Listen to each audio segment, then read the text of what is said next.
یہ بھی دوسروں کی طرف سے کیا جا سکتا ہے؟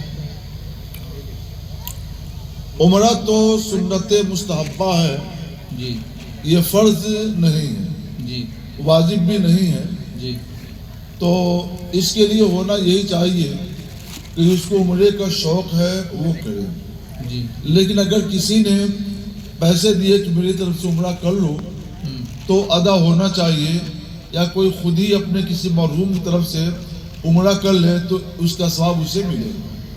تو زندہ کی طرف سے بھی کر سکتے ہیں نا؟ زندہ کی طرف سے بھی کر سکتے ہیں، اس کے ہاتھ سے صرف اتنا ہے جی کہ اس کو جس کی طرف سے عمرہ کیا جائے جی اسے اس کا ثواب ملے گا۔ جی صرف اسی طرح طواف کا بھی؟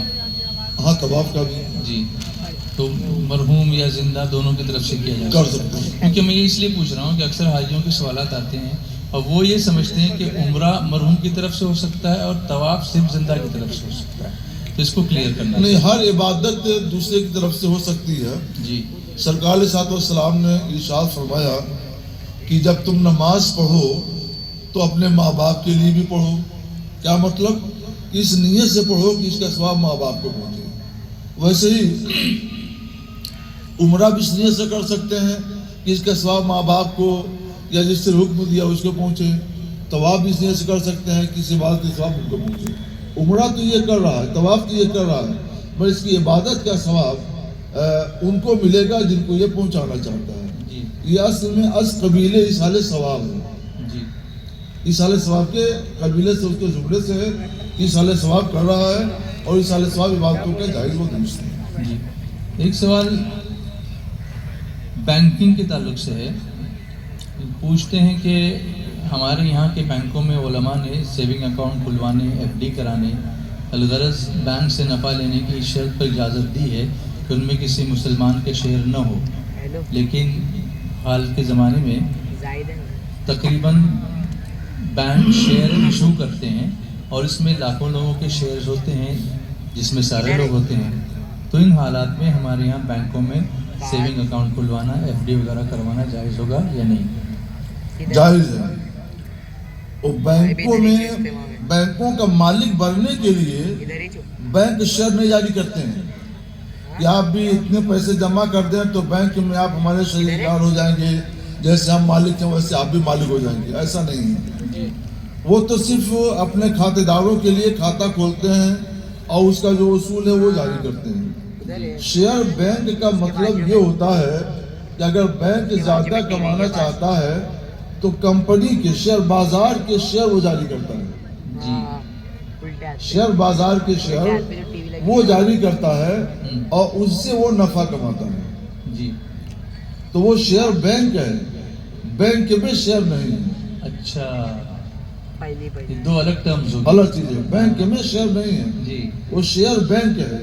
یعنی بینک نے سرمایہ کمپنی کے یا مشترکہ سرمایہ کمپنی کے یا کالی ریاض کے بول چال میں شیئر بازار کے جو شیئر ہوتے ہیں ایکویٹی شیئر، ان سے اجازت لے کر کے ان کی ایکویٹی شیئر جاری کرتی ہے کہ ہم جاری کرتے ہیں، اس کا نفع ہم کو ملے گا اور جو اس میں شیئر لیں گے ان کو ملے گا۔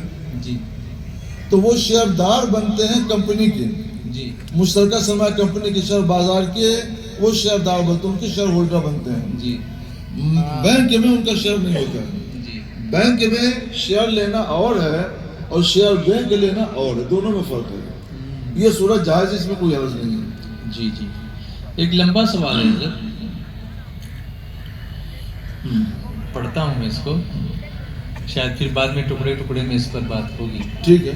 جی مسجد کے بازو میں ایک بڑی جگہ مسجد کی ملکیت میں ہے، مسجد کے بازو میں، ہاں، اس خالی جگہ پر کئی سال پہلے ایک مدرسہ تعمیر کیا گیا، ٹھیک ہے، جس میں بجلی اور پانی دونوں مسجد سے لیا جاتا ہے۔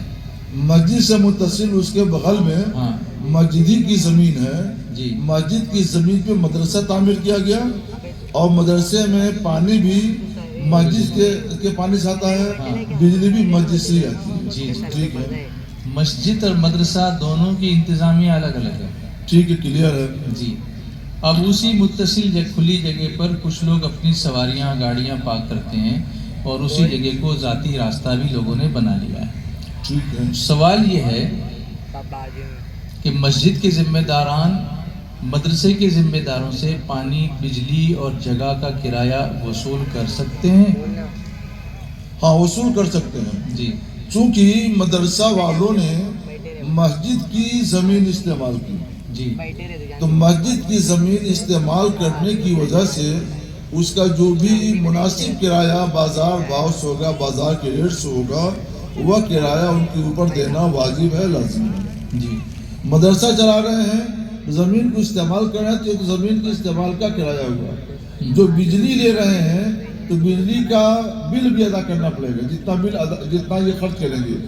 اور پانی لے رہے ہیں تو پانی کا بل ادا کرنا پڑے گا.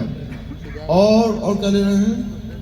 پانی ہے، بجلی ہے. جی. اور راستہ بنا لیا لوگوں نے. اچھا. اور گاڑیاں بھی لوگوں نے راستہ بنا لیا ہے تو ان سے کس سے کرایہ لیں گے وہ؟ اگر لوگوں کے لیے راستے میں کوئی دشواری نہ ہو، کوئی دقت نہ ہو، تو مسجد کی زمین کو محفوظ کر لیا جائے، اس کو راستے کے لیے نہ دیا جائے. لوگ گاڑیاں پارکنگ کرتے ہیں تو پارک کے لیے اجرت لی جائے، اس کے پیسے لے سکتے. اس کے پیسے لے سکتے ہیں. جی. اب سوال اس پر اور یہ ہے کہ اگر یہ کرایہ لیا جا سکتا ہے تو جب سے یہ عمارت بنی تب سے کرایہ لیا جائے گا یا ابھی سے لیا جائے گا؟ اور اگر لوگ نہ دیں تو اس پر کیا کرنا چاہیے، حکم کیا ہوگا؟ جب سے عمارت بنے نہیں، جی. جب سے اس زمین پر قبضہ کیا تب سے اسے کرایہ دینا واجب ہوگا. اچھا. عمارت بنی مطلب آج اس کی بنیاد رکھی گئی، سال بھر میں 2 سال میں عمارت بنی، تو یہ نہیں یہ عمارت بن کے مکمل ہوئی تو اس کے بعد سے کرایہ دے. نہیں، جس دن اس پر قبضہ کیا ہے، جی. 2 سال پہلے جب سے قبضہ کیا ہے جی. تو اسی دن سے اس کا کرایہ دینا ان کے اوپر واجب ہے. جی. جی. جی. اور پارکنگ کا تو آپ نے بتا ہی دیا. ہاں وہ الگ ہے، پارکنگ اس کا بھی دینا دیا جا سکتا ہے. اور اگر پارکنگ کا پیسہ وہ نہیں دیتے ہیں یا راستے کا جو بھی اجرت اس کی نہیں دیتے ہیں تو پارکنگ بند کرنے کا اختیار بھی اس کو مقامی طور پر جی سمجھ بوجھ کر کے آگے کی کارروائی کریں، کیونکہ اب وہ زمین ہمارے سامنے نہیں ہے. ہاں ہم نہیں دیکھتے ہیں جی کہ وہاں راستہ دینا مجبوری ہے کہ نہیں مجبوری ہے. جی جی تو جو مقامی لوگ اس کو دیکھ کر کے فیصلہ کریں گے اس کے لحاظ سے وہ کیا جائے گا. جی جی ٹھیک ہے. ایک صاحب پوچھتے ہیں کہ اوور ایکٹیو یورینری بلیڈر، مثانہ جو ہوتا ہے جس میں پیشاب جمع ہوتا ہے، کبھی کبھی کسی کا وہ اوور ایکٹیو ہو جاتا ہے جس کی وجہ سے پیشاب زیادہ فورس سے خارج ہونے لگتا ہے، اس پہ کنٹرول نہیں رہتا.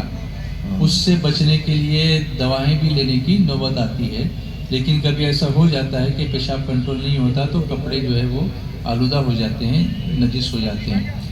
تو کیا اس حالت میں انہی کپڑوں سے نماز ادا کرنا جائز ہے؟ نہیں. جو صورت یہ بیان کی جا رہی ہے جی اس صورت میں کپڑا اگر آلودہ ہو گیا یا کپڑا آلودہ نہیں ہوا، پیشاب باہر نکل گیا اور زمین پہ گر گیا، دونوں صورتوں کا حکم یہ ہے کہ اس کا وضو برقرار نہیں ہے اور نماز نہیں ہوگی. کپڑا آلودہ ہوا تو اس صورت میں 2 کام کرنا پڑے گا. ایک تو وضو کیجئے تاکہ آپ باوضو ہو جائیں، نماز باوضو ہی پڑھی جائے گی. اور دوسرے کپڑا ناپاک ہو گیا تو کپڑا بدل کر پاک کپڑا پہنیں. 2 کام کرنا پڑے گا. جی. اور اگر کپڑا آلودہ نہیں ہوا ہے، پیشاب زمین پر یا اپنی جگہ پہ گر گیا اور کپڑا بچ گیا ہے تو صرف وضو کرنا پڑے گا، ورنہ وضو بھی کرنا پڑے گا، کپڑا بھی بدلنا پڑے گا. جی جی